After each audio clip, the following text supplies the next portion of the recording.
finally, I get the opportunity to tell the WWE to respect my authority.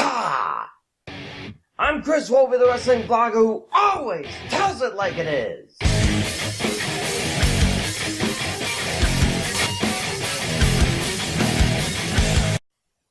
Before I start, condolences to the family and friends of Mean Gene Oakland. He was the interviewer that I grew up with in the 80s and 90s. I saw him in person just once at the 1992 Royal Rumble. He apparently slipped and fell last month, and his health declined until he passed away last week at the age of 76. Vaya con Dios, Gene. Anyway, I know this is 3 weeks late, but I took off for Christmas, and I had to get the picks in for the year last week, so deal with it. But right after TLC, the McMahons decided to get back to the ordering people around part of the job.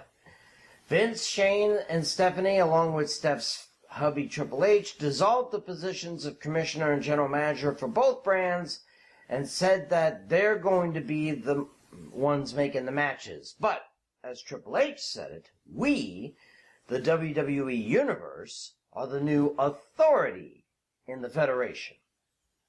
Now, I know that he means that what the crowd wants is what they'll try to give them, but these are WWE fans we're talking about here. Come on. I mean, I'm not saying that they all take things literally, but let's face it, we've all wanted to run the WWE our own way, right? Even me.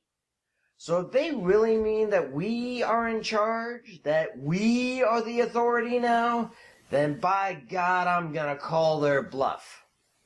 Of course, I really don't look authoritative this way, do I? Well, let me fix that. Give me a second. There we go.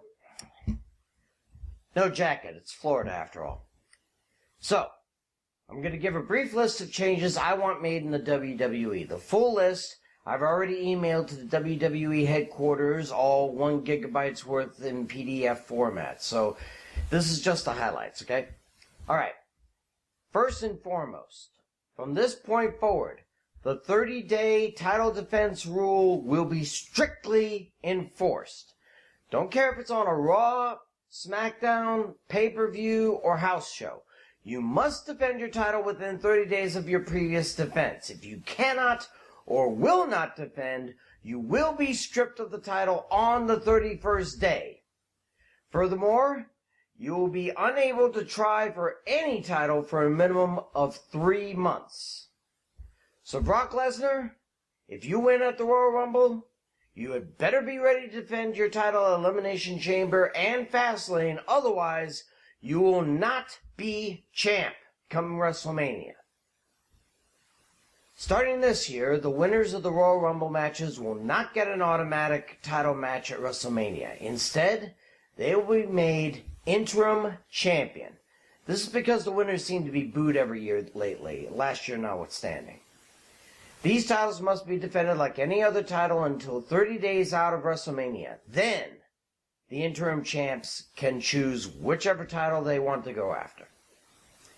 Speaking of WrestleMania, the Money in the Bank ladder matches will return to the pay-per-view where it belongs. It was one of the best parts of WrestleManias 21 to 26, and it should have never been given their own pay-per-view. The June pay-per-view will hence be renamed the Great Universal Bash. I understand why they got rid of the American part of the name, but just calling it the Bash was ridiculous. So might as well call it Universal Bash instead. Other pay-per-view name changes. The October pay-per-view, which won't be in a different country or being all-female, will be called Halloween Havoc. I missed the days of Raw Roulette, so I'm bringing them back. And every match, title or otherwise, will be spin the wheel, make the deal. And no lame matches like Capture the Midget or It's Legal in Nevada or the such. No, these will be actual matches. Also, the December pay-per-view will be renamed December to Dismember. I explained why during my TLC picks. It's a cool name, and it shouldn't have been buried just because the last one under that name was underpublicized. Now don't worry, there will be a TLC match in the pay-per-view, and we'll work on getting a tables match, a ladders match, and or a chairs match for it. Starting this November, the Survivor Series pay-per-view will feature only Survivor Series matches, like it was when the show started in 1987. The only non-Survivor Series matches will be Universal, WWE, or any women's title matches. But there will be a limit of only 2 of those matches during the pay-per-view. I'm trying to work out schematics for an ultimate match of survival like in 1990, maybe all Raw versus all SmackDown winners, so stay tuned for that. I am hereby reinstating the King of the Ring title, as long as the winner of the one-night tournament wears the cape and crown for the entire year. Refusal to wear the accoutrement of the title will result in a suspension of no less than 2 months. Also, the title can be defended, though it alone is not under the 30-day rule. Next time we have a one-night tourney somewhere, Australia, Saudi Arabia, Kathmandu, wherever, the winner will not be best in the world, but King of the Ring. I am forbidding the formation of the Women's Tag Team Championships. Look, it's a cute idea and all, but regardless of how well the Iconics and Bayley and Banks are doing as teams, we'll need to bring in much more women onto the main roster to justify it, because you know there'd have to be one for each show, right? Plus, this was tried before in the 80s and barely anyone remembers.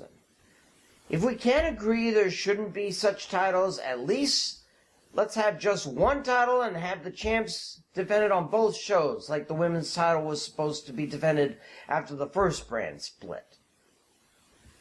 Finally, I am demanding that the Cruiserweight Championship matches be placed on the main pay-per-view card, not the kickoff show. The guys deserve a better audience than those just filing in for the main card.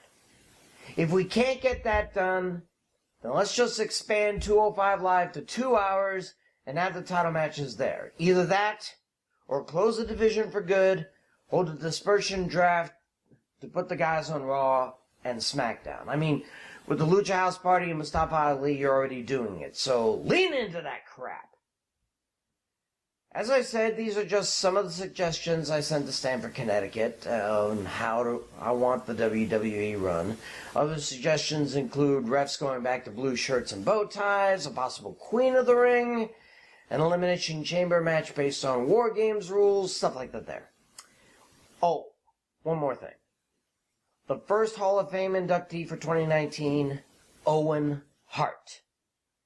When Eddie Guerrero died, he was put into the Hall of Fame the following year. It's a shame Owen wasn't given the same treatment. So Owen's in the Hall, and I'll leave it to everyone else to decide if China should be considered. Oh, and I want the celebrity wing closed down. I don't want Drew Carey or Pete Rose getting presidential ideas. Those are my demands as the authority you said I was, WWE. Don't make yourself look like hypocrites. I'm Chris Wolvie, the wrestling blogger who always tells it like it is.